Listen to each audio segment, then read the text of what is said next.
नमस्कार। जनशोध न्यूज में आपका स्वागत है। मैं प्रदीप तिवारी। दुनिया इस समय अनिश्चितता के दौर से गुजर रही है। भारत में भी कमोबेश ऐसी ही स्थिति है। लोगों के जहन में है। मीडिया रिपोर्ट्स बता रही हैं कि भारत में भी उथल पुथल हो सकती है, मगर इस बीच भारत के लिए खुशखबरी या कहें एक संजीवनी के रूप में आईएमएफ और वर्ल्ड बैंक की रिपोर्ट आई। हाल की आईएमएफ और वर्ल्ड बैंक की रिपोर्टों ने भारत की विकास दर को मजबूत बताया है और विश्व में सबसे तेजी से बढ़ती हुई अर्थव्यवस्था बताया है। आईएमएफ ने भारत की जीडीपी 6.5% रहने का अनुमान लगाया है, जबकि विश्व बैंक ने भी भारत की जो अर्थव्यवस्था है उससे बढ़ती हुई अर्थव्यवस्था और पूरे विश्व की तेजी से बढ़ती हुई अर्थव्यवस्था बताया है, जिसके सकारात्मक असर भी बाजार में देखने को रहे। आखिर इस सब पर बात करते हैं कि भारत क्यों मजबूत बना हुआ है और क्या वो फैक्टर है जिसकी वजह से भारत आज इन विकट और विषम परिस्थितियों में भी मजबूत अर्थव्यवस्था के रूप में खड़ा है और लगातार तेजी से आगे बढ़ रहा है। तो विशेषज्ञों के अनुसार भारत की अर्थव्यवस्था तीन बड़ी ताकतें सहारा दे रही। पहला, घरेलू बाजार की मजबूती। भारत की बड़ी आबादी है और उससे भी बड़ा प्लस पॉइंट ये है कि इसका जो बढ़ता मध्यम वर्ग है, देश के भीतर मांग को मजबूत बनाए हुए है, जिससे मोबाइल, वाहन, घर, डिजिटल सेवाएं और ऑनलाइन की तेजी से मांग बढ़ रही है। इसके अलावा इंफ्रास्ट्रक्चर और सरकारी निवेश, सरकार ने भी अच्छा खासा इंफ्रास्ट्रक्चर पर निवेश किया है। सरकार लगातार सड़कें, रेलवे, सेमीकंडक्टर्स, बंदरगाह और ऊर्जा की परियोजना पर निवेश कर रही है। मेक इन इंडिया और उत्पादन आधारित जो योजनाएं हैं उसको सरकार लगातार प्रोत्साहन दे रही है। इन योजनाओं से भी उद्योगों को गति मिली है, जिसकी वजह से आज भारत एक मजबूत स्थिति में है और उसकी जीडीपी लगातार बढ़ रही है। इसके अलावा वैश्विक कंपनियों का रुख भारत की ओर है। अमेरिका, चीन व्यापार के तनाव के कारण कई कंपनियां चीन के विकल्प के रूप में भारत को देख रही हैं और इलेक्ट्रॉनिक्स, चिप निर्माण और रक्षा उत्पादन में भारत को नए अवसर मिल रहे हैं, जिसका भारत को लाभ लेना चाहिए। ऐसा भी नहीं है कि भारत के सामने सब हरा ही हरा है और उसके पास अपॉर्चुनिटी ही अपॉर्चुनिटी, खतरे भी कम नहीं है, खासकर इस युद्ध के काल में।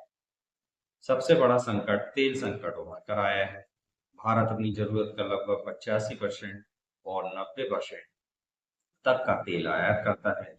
अगर मध्य पूर्व का जो युद्ध है, जो ईरान और अमेरिका के बीच में चल रहा है और वो लगातार बढ़ता है, तो कीमतें 10 से $125 प्रति बैरल तक पहुंच सकती हैं। फिर भारत पर इसकी इकोनॉमी के असर को रोका नहीं जा सकता।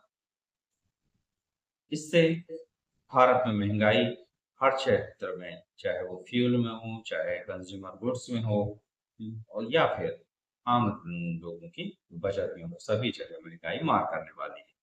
युद्ध से सप्लाई चेन भी बाधित होने वाली है। इसका असर उर्वरक, खाद्यान्न, निर्यात और उद्योग सभी पर पड़ने वाला है और सभी भी ये होने वाले हैं। व्यापारिक तनाव और वैश्विक मंदी, अमेरिका, चीन और यूरोप के बीच जो व्यापारिक तनाव बढ़ रहा है या चल रहा है, यदि वैश्विक मांग बढ़ती है और इस सब से प्रभावित होकर जो बढ़ने वाली वैश्विक मांग है, अगर वो लगातार घटती जाती है, तो भारत के निर्यात पर भी असर पड़ेगा, जिससे textile, IT, auto parts, steel और इंजीनियरिंग के जो सेक्टर है वो नुकसान उठाएंगे, उन पर दबाव आएगा। भारत और यूरोपियन यूनियन का व्यापारिक समझौता जो हुआ है, वो आखिर क्यों महत्वपूर्ण है? आइए इस पर भी बात करते हैं, क्योंकि एक बड़ा फैक्टर होने वाला है भारत की ग्रोथ का, भारत की जीडीपी का। इससे क्या फायदा हो सकते हैं?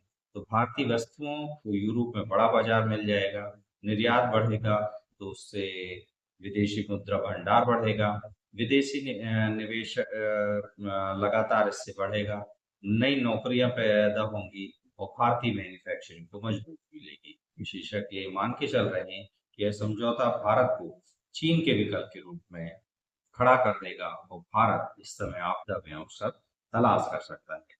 अब इस सब पर इस एंगल से भी बात कर लेते हैं कि आखिर इसका आम आदमी के पॉइंट ऑफ व्यू से क्या असर होने वाला है। तो अगर हालात अ, जो कि दिख रहे हैं थोड़े थोड़े अच्छे होते, अगर अच्छे होते हैं तो रोजगार बढ़ सकते हैं, उद्योगों में निवेश बढ़ेगा, गांव और शहरों में इंफ्रास्ट्रक्चर मजबूत होगा और भारत वैश्विक मैन्युफैक्चरिंग हब के रूप में डेवलप हो जाएगा। मगर इससे अगर उल्टा हुआ, तेल की वजह से इस पर बाधा हुई, तो महंगाई बढ़ेगी, पेट्रोल डीजल के दाम बढ़ेंगे, गैस सिलेंडर की कीमतें बढ़ेंगी और नौकरी घटेंगी और इंफ्रास्ट्रक्चर पर जो निवेश चल रहा है वो एकदम से कम हो जाएगा। भारत की अर्थव्यवस्था में मजबूत स्थिति में है और लगातार यह ग्रोथ कर रही है, तेजी से बढ़ रही है और एक अ, वैश्विक युद्ध, तेल संकट और आर्थिक तनाव के खतरे को वो सहकर अगर आगे निकल जाती है, तो भारत दुनिया की नई आर्थिक शक्ति बनने का मादा रखती है और यह उसके लिए अवसर भी है। आने वाले वर्षों में यह तय हो जाएगा कि भारत सिर्फ संकटों से बचता है या वैश्विक बदलावों में सबसे बड़ा लाभ कमाने वाला देश बनता है और एक बड़ी आर्थिक शक्ति बनता है। आप इन सब पर क्या राय रखते हैं?